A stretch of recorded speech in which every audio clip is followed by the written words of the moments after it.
நேர்களே, பாகிஸ்தானுக்கும் ஆப்கானிஸ்தானுக்கும் உள்ள பிரச்சனை தற்காலிக சமாதானத்தை எட்டியிருக்கிறது. கத்தரில் ஒரு சீஸ்பயர். அங்கே என்ன பிரச்சனை நடக்கிறது? இந்த சமாதானம் உண்மையிலேயே அது ஒரு பெர்மனண்டான சொல்யூஷனாக அமையுமா என்பதை நாம் பார்க்க போகிறோம். பாகிஸ்தான் ஏன் சமநிலையில் இருக்கக்கூடிய அண்டைய இஸ்லாமிய தேசமாக இருக்கக்கூடிய தலிபான்களை தாக்க வேண்டும்? இதில் மிக முக்கியமாக பார்க்க வேண்டியது, பாகிஸ்தான் ஒரு சுன்னா அடிப்படையிலான இஸ்லாமிய நாடு, ஆப்கானிஸ்தான் ஒரு சுன்னா அடிப்படையிலான இஸ்லாமிய நாடு. அந்த இனம் ஃபத்தூன் இருந்தாலும் அவர்கள் ஒரே கொள்கை, ஒரே அகீதா, ஒரே கோட்பாடு, ஒரே சித்தாந்தம்.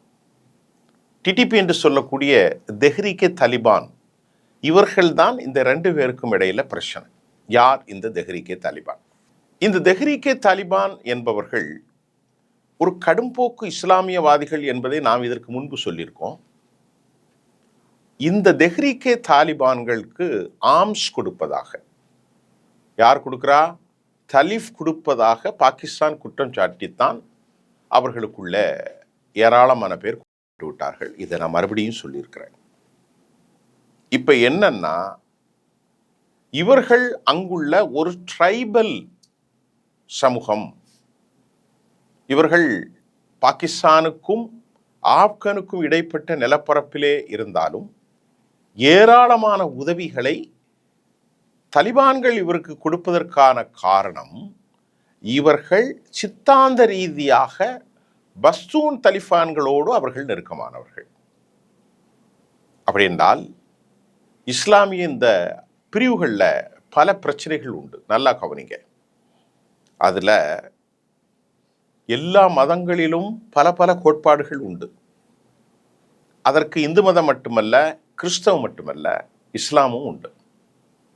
உலகம் முழுவதும் வாழுகிற இஸ்லாமியர்களில் அவர்களுடைய கலாச்சாரங்கள் மாறுபட்டாலும் இந்த மூன்று பேரும் தேவபந்த் என்று சொல்லக்கூடிய மதரசா கல்வியிலே ஷலஃபி என்கின்ற அடிப்படையில் ஒருமித்த கருத்தை அவர்கள் கொண்டிருக்கிறார்கள்.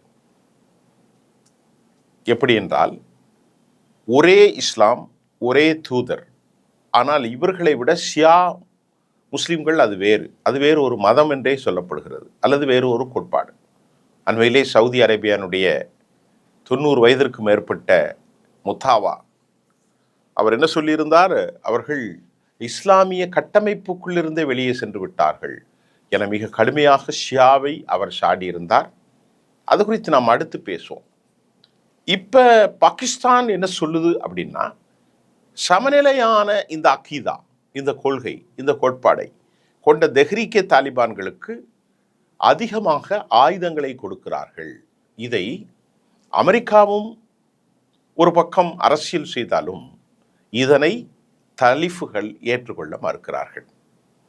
அவர்கள் சொல்கிறார்கள், ஒரு இஸ்லாமிய அரசை அங்கே உருவாக்குவதற்காக தாலிப் எங்கள் நாட்டில் பெரிய பிரச்சனை ஏற்படுத்துகிறார்கள் என சஃபாஸ் தலைமையிலான அந்த மிலிட்ரி குரூப்பு ஐஎஸ் குற்றம் சாட்டுகிறது. ஆனால் அதனை முழுமையாக மறுக்கிறது தலிபான்களுடைய வேலை. இதற்கிடையிலே இரு தரப்பிலும் 200 பேர் இறந்து போனாலும் இந்த ட்ரூஸ் இந்த சமாதானம் சீஸ்பயர் ஒரு பெர்மனண்டா இருக்குமா என்ற ஒரு கேள்வியும் எழுகின்றது. ஆப்கானிஸ்தானில் இருக்கும் தாலிபுகள் இவர்களை தெஹ்ரீகே தாலிபான்களை நான் ஏற்கனவே சொன்ன மாதிரி ஒரு சமநிலையான சித்தாந்தவாதியாக பார்க்கிறார்கள். இது பாகிஸ்தானுடைய ஒரு குற்றச்சாட்டு. 1980களில் இருந்து இந்த வரலாறு, நெருங்கிய வரலாறு, குறிப்பாக உறவுகளில் வேரூன்றியுள்ளது. பல ஆண்டுகளாக இருவரும் ஒன்றிணைந்து பரஸ்பரம் செல்வாக்கால் வடிவமைக்கப்பட்ட சித்தாந்த பின்னணிப்பு காரணமாக தலிபான்கள் டிடிபி என்று சொல்லக்கூடிய தெஹ்ரீகே தாலிபானுக்கு எதிரான செயல்பட தயங்குவதில் ஆச்சரியமில்லை என்று இன்டர்நேஷனல் மீடியா தெரிவிக்கிறது. இந்த இஸ்லாமிய கட்டமைப்பில் ஒரு சிக்கல் என்னவென்றால், சமநிலையான தன் சகோதரர்களை அவர்களுக்கு எதிராக இவர்கள் போராட மாட்டார்கள். இது உலகம் முழுவதும் அந்த மதத்தினுடைய அடிப்படையான கட்டமைப்பே அப்படித்தான் சொல்கிறது. மூமீன்கள் என்று குறிக்கிறது நம்பிக்கையாளர்கள். திருக்குரான்ல 2 வசனம் வருகிறது. ஒன்று யா ஐயுஹன்னாஸ், இறை நம்பிக்கை கொண்டவர்களே. இன்னொன்று யா ஐயுஹல்லதீன ஆமனு, உலக மக்களே. உலக மக்களே என்று சொல்கிறது. இன்னொன்று யா ஐயுஹல்லதீன ஆமனு, நம்பிக்கை கொண்டவர்களே. யா ஐயுஹன்னாஸ், மக்களே. இப்படிதான் அவர்கள் அழைக்கிறார்கள். குர்ஆனுடைய வசனங்களை நீங்கள் படிக்கின்ற போது அப்படி தெரியும். அப்படி பார்க்கின்ற போது இந்த விசுவாசம் என்று சொல்கிறார்கள். அதில் தெஹ்ரீக்கே தாலிபான்களும் தலிஃப்களும் ஒருமித்த அகீதா, ஒரு கொள்கையில் இருப்பதால் அவர்களுக்கு எதிராக நடவடிக்கை எடுப்பதற்கு இவர்கள் தயங்குகிறார்கள் என சர்வதேச மீடியா நேற்று வெளியாகி இருக்கிறது. இது இன்னைக்கு நேற்றும் இல்லை, பல நாட்களாக. மிக முக்கியமாக ஆய்வாளர் வில்லியம் மாலே தன் கருத்தில் இந்த கோட்பாட்டை அவர் சுட்டிக்காட்ட தவறவில்லை. ஆப்கான் தாலிப்களுக்கும் பாகிஸ்தானுக்கும் நீண்டகால புகலிடம் அளித்த கொள்கையை பொறுப்பேற்பது என்றாலும் அது தற்போதைய ஆயுத குழுக்களின் எழுச்சி போன்ற எதிர்பார்க்கப்பட்ட விளைவுகளை தன்னுள் கொண்டிருந்தது. ஆரம்ப கட்டத்தில் தலிப்களுக்கு அதிகமாக 79 ஐஎஸ் அமைப்பு உதவியது. அமெரிக்காவினுடைய அக்ரஷனுக்கு எதிராகவும் உதவியது. ரஷ்யாவோடு போரிடும் போதும் உதவியது பாகிஸ்தான். இப்போ அது ஒரு இஸ்லாமிக் எமிரேட்ஸாக மாறின பிறகு இப்போது வில்லியம்ஸ் பலேவுடைய கருத்து இப்போது அவர்கள் என்னவென்றால், அது ஒரு வடிவமைக்கப்பட்ட ஒரு தேசமாகும். உலகின் பல நாடுகளை தன் நாட்டிற்கு இந்தியா, அமெரிக்காவை அவர்கள் அழைக்கிறார்கள். என் நாட்டுக்கு வாங்க, என் நாட்டில் தூதரகங்களை ஏற்படுத்துங்க. அப்படி வரும்போது அவர்கள் நிரந்தர எதிரியாக பாகிஸ்தானுக்கு மாறியிருக்கிறார்கள் என்ற அந்த கருத்தில் தான் டிடிபி என்று அழைக்கப்படுகிற தெஹ்ரீக்கே தாலிபான் இந்த அமைப்பிற்கு ஆயுதங்களை கொடுக்கிறார்கள் என்ற அந்த குற்றச்சாட்டில் உண்மை இருப்பதாகவும் சொல்லப்படுகிறது. பாகிஸ்தான் அரசாங்கத்தை மேற்குலக சக்திகளுடன் கூட்டணி வைத்திருப்பதாக தாலிபான்கள் பார்க்கிறார்கள். தாலிபான்களுக்குடைய பிரதான எதிர்ப்பு என்பது அமெரிக்கா, யூரோப்பிய யூனியன், கிறிஸ்தவ சியோனிச நாடுகள். இதுதான் அவர்களுக்கு எதிரானது. அப்படி பார்க்கின்ற போது பாகிஸ்தானுடைய மிக முக்கியமான ஆட்கள் எல்லாம் யூரோப்போடு அமெரிக்காவோடு நெருங்கிய நட்புறவு கொண்டவர்கள். இதன் தமது கொள்கைகளுக்கும் அவருடைய கலாச்சாரம், பலர் வெள்ளைக்காரர்களாகவே மாறியிருக்கிறார்கள். அங்குள்ள ஒரு மேலாதிக்க சமூகம் என்று சொல்லக்கூடிய உயர்தர குடியிருப்பு அப்படித்தான். இது அவர்களுக்கு எதிர்பார்க்கு. ஏன்னா அவர் ஒரு இஸ்லாமிய ஃபண்டமெண்டலிஸ்டாக இருக்கிறாங்க. பெண்களை இன்றைக்கு அடைத்து வைத்திருக்கிறார்கள் என்ற குறை இருக்கிறது. மீடியாக்களில் பெண்கள் காட்டப்படக்கூடாது. இப்படியெல்லாம் வைக்கின்ற ஒரு நாடு பாகிஸ்தான் உலகளாவிய ஒரு லிபரலைசேஷனாக இணைந்து தன் கொள்கைகளை கைவிடுகிறதோ, நேட்டோவோடு அமெரிக்காவோடு யூரோப்பிய நாடுகளோடு அவர்கள் இணைந்து செயல்படுவது ஆப்கன் தாலிபான்களுக்கு பெரிய சிக்கலை ஏற்படுத்தியிருக்கிறது என்ற பார்வையும் இந்த மாதிரி பிரச்சனைக்கு ஒரு மூல காரணம். குறிப்பாக பாகிஸ்தானில் இருக்கக்கூடிய ஆப்கானிஸ்தானுடைய ஹக்கானி பிரிவினர், அவங்க யாரு? அது ஒரு ரைவல் ஃபோர்ஸ், ரொம்ப ஸ்ட்ராங்கான ரெபல்ஸ். இந்த ஹக்கானி ஒரு தனி ஆர்மி. அமெரிக்காவினுடைய கடத்தப்பட்டதில் ஹக்கானி ரொம்ப குரூப்ஸ், ரொம்ப ஸ்ட்ராங்கு. அது ஒரு தனி அமைப்பு. அது தலிபான் தான். ஆனால் தலிபானிலும் தனித்தாக செயல்படுகிறார். அவர்களுடைய ஆட்கள் தாங்க. இவர்கள் டிடிபியோடு, அதாவது தெஹ்ரீக்கே தாலிபானோடு ரொம்ப ஒரு நெருக்கமாக இருக்கிறார்கள். அமெரிக்காவுக்கு எதிராக இவர்கள், அது மட்டும் இல்லாமல் இந்த பிபிசி டிவி இவர்கள் அனைவரும் கடந்த காலத்தில் ஹக்கானியும் சரி, தாலிஃபுகளும் சரி, தெஹ்ரீக்கே தாலிபான்களும் சரி, அல் குவைதாவும் சரி, ஒரே வட்டத்தில் செயல்படக்கூடியவர்கள். Osama bin Laden, Mullah Omar, அது மட்டும் இல்லாமல் தெஹ்ரீக்கே தாலிபான், ஹக்கானி கொடுப்பு. ஹக்கானியா தலிஃப் தான். ஆனாலும் இவர்கள் அனைவரும் ஒருமித்து இருக்கிறார்கள். ஆனால் இந்த தொடர்பு நீண்ட காலமாக தொடர்கிறது. மேற்கத்திய அமெரிக்கா எதிர்ப்பு உணர்ச்சி, அல் கொய்தா போன்ற அடிப்படைத்துவமான உணர்வுகள், அது மட்டுமல்லாமல் ஹக்கானி மற்றும் வலையமைப்பு தொடர்போடு இருக்கிற தெஹ்ரீக்கே தாலிபான். இதற்கிடையில இன்றைக்கு தெஹ்ரீக்கே தாலிபானுக்கு எதிராக அவர்கள் நடவடிக்கை எடுப்பதற்கு இந்த மாதிரி சில சித்தாந்தங்களும் கடந்த கால நிகழ்கால தொடர்புகளான உறவுகள் பெரும் தடையாக இருக்கிறது என மேற்கத்திய ஊடகங்கள் தனது கருத்தை வலிமையாக பதிவு செய்கிறார்கள். முல்லா பராதர் அவர் மட்டுமல்ல, முல்லா பராதரை மட்டுமல்ல, மிக முக்கியமாக முல்லா மன்சூரை அமெரிக்கா கொல்வதற்கு காரணமாக இருந்தது பாகிஸ்தான். நான் ஏற்கனவே சொல்லியிருக்கேன், இதெல்லாம் அவர்களுடைய உள்ளத்தில் ரொம்ப ஒரு ரிவான்ஸ் எண்ணம். பாகிஸ்தான் காட்டி கொடுப்பவன், பாகிஸ்தான் அமெரிக்காவுடைய கையால், ஒசாமா பில்லாடனே பாகிஸ்தான் தான் காட்டி கொடுத்தது, இதெல்லாம் அவர்கள் நினைக்கிறார்கள். இந்த மாதிரி விவகாரங்களை எல்லாம் அவர்களுக்குள் பாகிஸ்தானின் மீது ஒரு நிரந்தர வெறுப்பை ஏற்படுத்திவிட்டது. இவன் ஒரு காட்டி கொடுப்பவன், மேற்கத்திய கலாச்சாரத்தோடு இணைந்திருப்பவன், இவர்கள் ஊழல்வாதிகள், இவர்களை காலி செய்வதற்கென்றால் டிடிபிக்கு நாம் ஆதரவு கொடுத்தே ஆக வேண்டும்.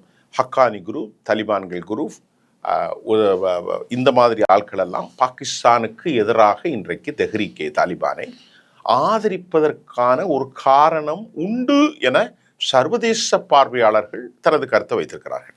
இதற்கிடையில் இஸ்லாமிய குரூப்பாக இருந்தாலும் பஸ்தூன் 1990களுக்கு பின்பு குவாட்டாவில் இருந்து வந்தவர் தான் முல்லா உமர். பஸ்தூன் அந்த இனத்தை சார்ந்தவர்கள் தான் இன்றைக்கு இருக்கக்கூடிய பெரும்பான்மை தாலிபர்கள். இவருடைய கல்விகள், இவருடைய அக்கீதா எல்லாம் இந்தியாவில் இருக்கக்கூடிய தேவபந்து மதரசா. 2007 தெஹ்ரீக்கே தாலிபான் அங்கே உருவாகிறது. இதற்கு பின்பு 90களுக்கு அப்புறம் உருவாகி மதரசாவை ஆக்கி இந்த அமைப்பை கொஞ்சம் கொஞ்சமாக கொண்டு வந்து 2006 அவர்கள் வந்து ஆட்சி இழந்தாலும் 2001 அமெரிக்கா உள்ள வந்துட்டாங்க. இந்த ஆட்சி இழந்த பின்பும் கூட தெஹ்ரீக்கே தாலிபான் ஒரு நெட்வொர்க்கை வரும்போது அப்போ ஆட்சியில் இல்லை, அமெரிக்காவுடைய அக்ரெஷன் நடக்கிறது. 2007 தான் இது பாகிஸ்தானுடைய பல பகுதிகளில், பழங்குடி பகுதிகளில் தனது கரங்களை வலுப்படுத்துகிறது. அப்போது அமெரிக்காவை எதிர்ப்பதற்கு அவர்கள் கரம் நீட்டுகிறார்கள். ஒரே கொள்கையில் உள்ள ஒரு கடும்போக்குவாத அமைப்பு தான் இந்த டிடிபி என்று சொல்லப்படுகிற தெஹ்ரீக்கே தாலிபான். ஆகவே இப்போது அவர்களுக்குள் இருக்கும் உறவு விட்டு கொடுக்க முடியாத உறவாக மாறியிருக்கிறது. இந்த விட்டு கொடுக்க முடியாத உறவு மட்டுமல்லாமல் பாகிஸ்தானில் ஒவ்வொரு நாடுகளுக்கும் ஒரு லாஜிக் இருக்கும். அவர்களுடைய இன்டர்நேஷ்னல் லெவலான இந்த உறவுகளின் அடிப்படையில் பாகிஸ்தானில் தனது கரங்கள் இருக்க வேண்டும் என அவர்கள் தெஹ்ரீக்கே தாலிபானுக்கு ஆதரவு கொடுக்கிறார்கள். ஆயுதங்களை அவர்கள் சப்ளை செய்கிறார்கள் என்பதில் உண்மை இல்லை என மறுக்க முடியாது. லண்டனில் இருந்தக்கூடிய சில ஆய்வாளர்களும் கூட இதை அவர்கள் உறுதிப்படுத்துகிறார்கள்.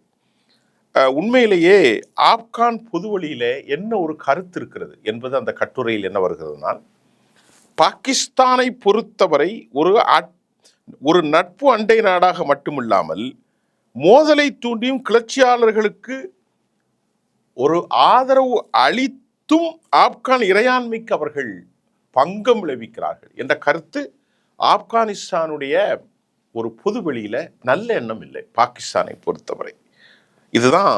இது மிக முக்கியமான கருத்து.